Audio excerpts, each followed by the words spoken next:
দেখুন, জীবনে এমন একটা সময় আসবে যখন আপনি একা হয়ে যাবেন।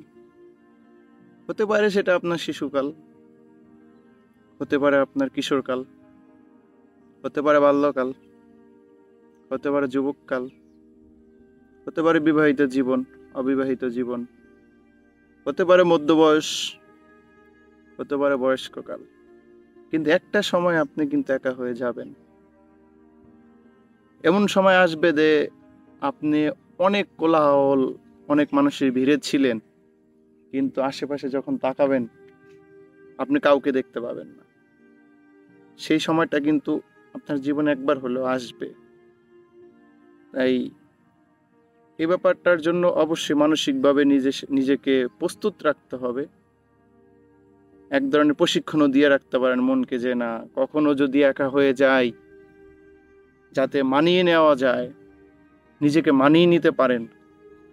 এজন্য আপনাকে অবশ্যই মানসিকভাবে প্রস্তুত থাকতে হবে।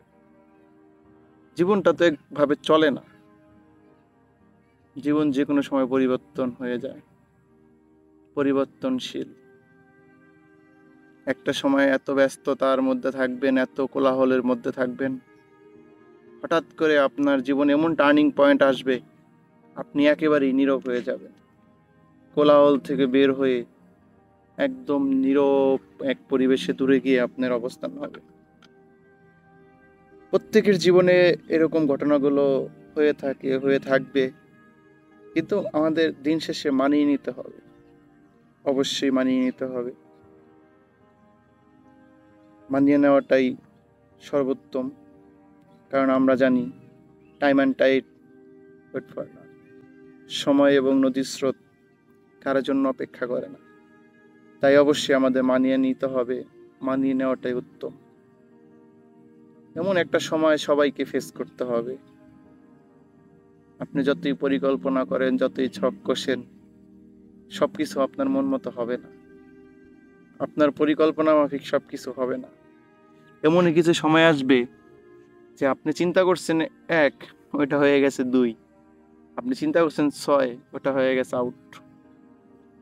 বাস্তবতার অভিজ্ঞতা দিয়ে চিন্তা করতে হবে, কারণ পরিকল্পনা আপনি যতই আঁকেন না কেন, সর্বশ্রেষ্ঠ পরিকল্পনাকারী যে ওই আসমানে অবস্থানরত, তার পরিকল্পনার বাইরে আমরা কেউ নই।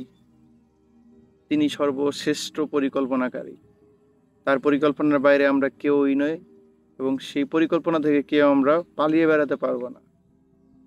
দিন শেষে আমাদের আপন গন্তব্যে অবশ্যই ফিরতে হবে।